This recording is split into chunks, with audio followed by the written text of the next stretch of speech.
Hello my YouTube family, कैसे हैं आप। वेलकम करती हैं आपका मेरे channel Siddhi Riddhi and mom में। वीडियो को आगे ले जाने से पहले प्लीज़ आप सबसे मेरी रिक्वेस्ट है, जो व्यूअर्स मेरे चैनल पर नए हैं तो प्लीज़ मेरी वीडियो को लाइक शेयर कमेंट और चैनल को ज़रूर सब्सक्राइब कीजिए। तो चलिए वीडियो को लेके चलते हैं आगे। आज की वीडियो की स्टार्टिंग हमारी हो रही है अरमान मलिक से। वो क्यों, उसका क्या रीज़न है, क्योंकि ऐसा तो कुछ उन्होंने अभी तक किया ही नहीं है। देखिए, चटोरी रजनी के बेटे की डेथ हो चुकी है। एक्सीडेंट में उनके बेटे की डेथ हुई है और बहुत ही दुख की घड़ी है उनके लिए, क्योंकि उनका ये 16-17 साल का इकलौता बेटा था। एक जवान बेटे को खोने का दुख क्या होता है, ये उनसे पूछिए जिनका बेटा जा चुका है या जिनका बेटा हॉस्पिटल में है।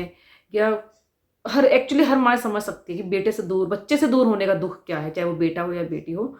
तो ये दुख की घड़ी ऐसी है कि जो भी उनको फॉलो नहीं करता है या जो उनको नहीं जानता है, वो भी अपने अपने तरीके से अपने इमोशन जो है बता रहा है, अपने फीलिंग्स बता रहा है कि देखिए वो किस तरीके से अनकॉन्शियस होंगे कि उनकी तरफ से कोई भी ऑफिशियल न्यूज़ या उनके चैनल को जो हैंडल उनकी टीम कर रही है, क्योंकि कोई भी माँ इस सदमे से कब तक बाहर आएगी ये उसकी सिचुएशन पर डिपेंड करता है। हम नहीं कह सकते कि वो 2 दिन के बाद, 1 मंथ के बाद या 2-3 महीने के बाद वो अपने काम पर लौटेंगी, क्योंकि ये हादसा इतना बड़ा है। जो भी सुना है, जिसने भी सुना है, क्योंकि जबकि मैं उनको पर्सनली फॉलो नहीं करती थी, बट लेकिन ये हुआ है तो मैंने भी अपनी फीलिंग्स उनके बारे में कुछ 2 शब्द लिखे हैं।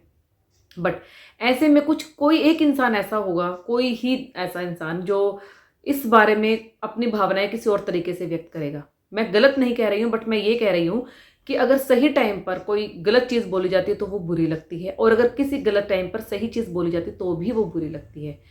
अब अरमान मलिक ने जो अपना स्टेटमेंट दिया है चटोरी रजनी के बेटे को लेकर, देखिए कुछ हद तक वो सही है, बट वो सिचुएशन सही नहीं थी जिस टाइम पर उन्होंने ये चीज़ बोली है। जी हाँ, अरमान मलिक ने अपनी जो स्टेटमेंट दी है उसमें ये बोला है कि इसमें सारी गलती माँ बाप की है, कि वो कम एज में अपने बच्चे को बाइक जैसी चीज़ या एक्टिवा जैसी चीज़ या गाड़ी जैसी व्हीकल प्रोवाइड करते हैं, उन्हें चलाने देते हैं, रिस्क उठाते हैं इतना, जबकि वो अंडर 18 होते हैं, लाइसेंस नहीं बना होता। तो इसमें मैं तो ये मानूंगा कि ये जो हुआ है ये पेरेंट्स की गलती की वजह से हुआ है और पेरेंट्स इसके जिम्मेदार हैं। तो देखिए, सबसे बड़ी बात तो सही है, बट गलत मौके पर बोली गई है और गलत तरीके से बोली गई है।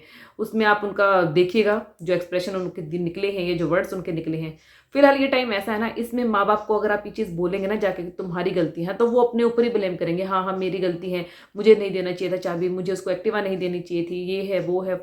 और आजकल अगर देखा जाए ना, 14-15 साल के जो बच्चे हैं वो भी एक्टिवा चलाते हैं, वो भी एक्टिवा चलाते हैं।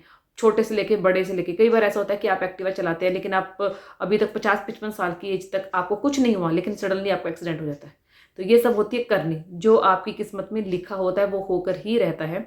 जब आप जन्म लेते हैं तो तभी आपकी किस्मत कहाँ जाएगी, आपकी किस्मत में क्या लिखा है, क्या नया मोड़ लेगी, आपकी मृत्यु किस दिन होगी, ये सब हमारी किस्मत तय करती है। तो इससे ऊपर हम लोग नहीं हो सकते हैं। जो दिन लिखा गया है उसी दिन सब कुछ होगा। हालांकि दुख की बात यह है कि उनका इकलौता बेटा था, उनके एक जीने का सहारा था, जिससे कि उनके अपने बेटे के साथ बॉन्डिंग बहुत अच्छी थी, जो हमें उनकी वीडियोस में नज़र आती थी। और फिलहाल वो इतने टाइम बाद अपने मायके गई हुई थी और वहाँ से अपने ननिहाल उन्हें जाना था, सडनली उन्हें वापस आना पड़ा। और सबसे बड़ी बात अरमान मलिक को मैं ये बता दूँ, वो गाड़ी का मतलब एक्सीडेंट जो है कार से हुआ है, शायद उसकी कोई गलती नहीं थी, लेकिन आप अपने रास्ते पर बिल्कुल ठीक ठाक चल रहे हैं, लेकिन पीछे से कोई आ रहा है, वो ड्रिंक एंड ड्राइव कर रहा है या फिर रूल्स फॉलो नहीं कर रहा है, तो किस मिस हैपनिंग में हुआ है ये उसका लिखा हुआ था। बट जो ये स्टेटमेंट दी गई है, इसी अगर स्टेटमेंट पर आते हैं तो अरमान मलिक ने आगे बोला कि मैं जो बोलता हूँ सही बोलता हूँ, लोग उसे गलत ले जाते हैं, फिर मुझे कहते हैं कि रावण है, राक्षस है, इस तरीके की चीज़ें मुझे बोली जाती हैं और मुझे गलत इंसान ठहराया जाता है। तो भैया, तुम गलत इंसान हो, तुमने गलती की। तुम पहले अपने आप को देखो कि तुम्हारे माँ बाप ने तुम्हें कहा क्या सिखाया। ये सिखाया था कि 2-2 शादियां करो, 2-2 नहीं, सॉरी 3-3 शादियां करो, एक को छोड़ दो, एक को लेकर आओ, फिर उसको थोड़े टाइम रखो, बेटा हुआ उसके बाद फिर तीसरी लेकर आओ। हर किसी के माँ बाप नहीं सिखाते हैं। उस बच्चे के माँ बाप ने भी नहीं सिखाया होगा कि हाँ बेटा, एक्टिवा दे रहे हैं, बिल्कुल स्पीड हाई रखना है और ब्रेस लगाते हुए चलना है और ये ऐसे करना है और रूल्स फॉलो मत करना। नहीं, हर माँ बाप अपने बच्चों को अच्छा ही सिखाते हैं। वो एक एज होती है जिसमें वो बच्चा उनकी सुनता है या नहीं सुनता है। और तुम अपने से अंदाजा लगाओ, चलो तुम्हारे माँ बाप ने क्या सिखाया, बट तुम अपने बेटे को क्या सिखा रहे हो। तुम्हारा बेटा तो अभी बहुत छोटा है, उसे स्टडी से हटा के तुम उसे गेमिंग जोन की तरफ धकेल रहे हो। कल को अगर ना वो स्टडी कर पाया, ना वो गेमिंग जोन की तरफ कर पाया, तो फिर तुम क्या करोगे। तुम अपने आप को ब्लेम करोगे, हाँ मेरी वजह से इसकी स्टडी रह गई, बल्कि तुम्हें तो ये होना चाहिए कि तुम खुद स्टडी नहीं कर पाए। तुम खुद कहते हो कि मैं 8वीं फेल हूँ, मैं नहीं पढ़ पाया ज़्यादा, तो तुम्हें तो अपने बेटे को एजुकेशन की तरफ पुश करना चाहिए कि हाँ बेटा एजुकेशन मस्ट है, पढ़ाई लिखाई बहुत ज़रूरी है लाइफ में। बट नहीं, तुम ये चीज़ नहीं कर रहे हो। कभी अपनी अपब्रिंगिंग देखिए कि अपने बेटे के साथ कितना टाइम बिताते हो।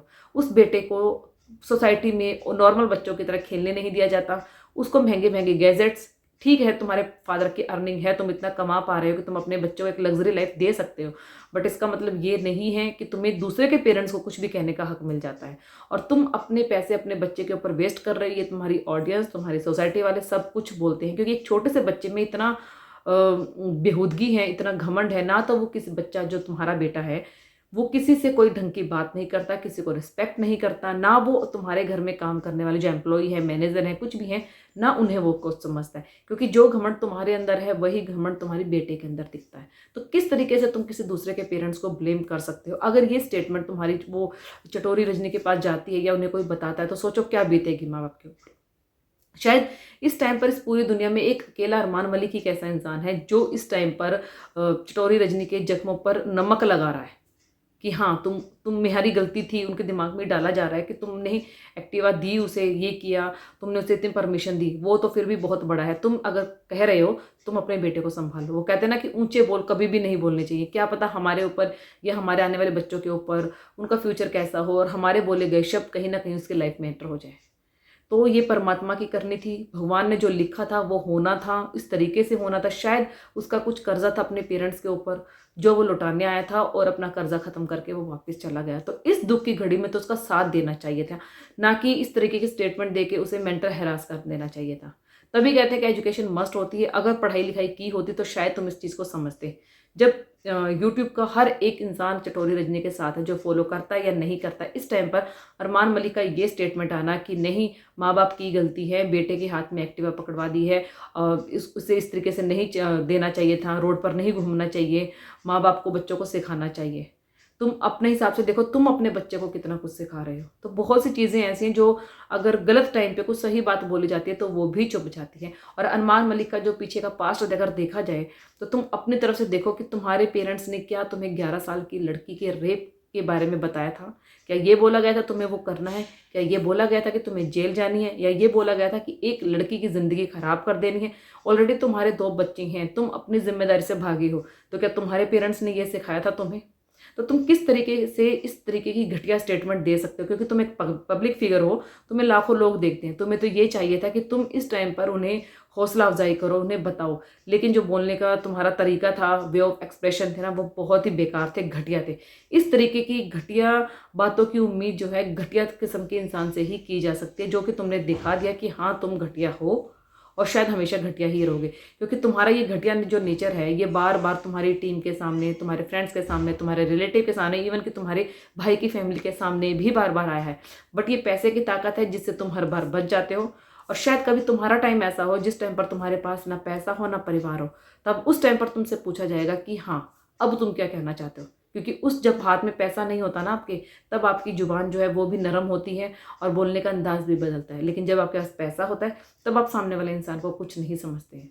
तो कुछ ना कुछ देखिए, इंसानियत होने के नाते, जहाँ तक मुझे लगता है इंसानियत होने के नाते इस टाइम पर अरमान मलिक को ये चीज़ें नहीं बोलनी चाहिए थी कि माँ बाप को ब्लेम नहीं करना चाहिए था। क्योंकि माँ बाप तो ऑलरेडी इतना परेशान है, रो रहे हैं, रो रो के बुरा हाल हो रहा है, वो कैमरा फेस नहीं कर रहे हैं, वो सामने नहीं आ रहे, क्योंकि उनके बच्चे की प्रेयर मीट भी नहीं हुई थी जब उन्होंने ये स्टेटमेंट दी है। तो सोचिए क्या बीतेगी माँ बाप के ऊपर, जहाँ हर कोई उन्हें संतावना दे रहा है। सिर्फ एक इंसान ऐसा है जो उन्हें ब्लेम कर रहा है उनके बेटे की डेथ के लिए। माँ बाप के लिए इससे बड़ा धक्का क्या लगेगा कि उनकी बेटे की मौत की जिम्मेदार क्या वो है। अगर आप मेरी वीडियो से एग्री करते हैं तो प्लीज़ मेरी वीडियो को लाइक, शेयर, कमेंट और चैनल को ज़रूर सब्सक्राइब कीजिए, ताकि मेरे हर आने वाली वीडियो आपको मिले। और मेरे चैनल पर जाइए और ज़रूर विजिट कीजिए। Bye bye.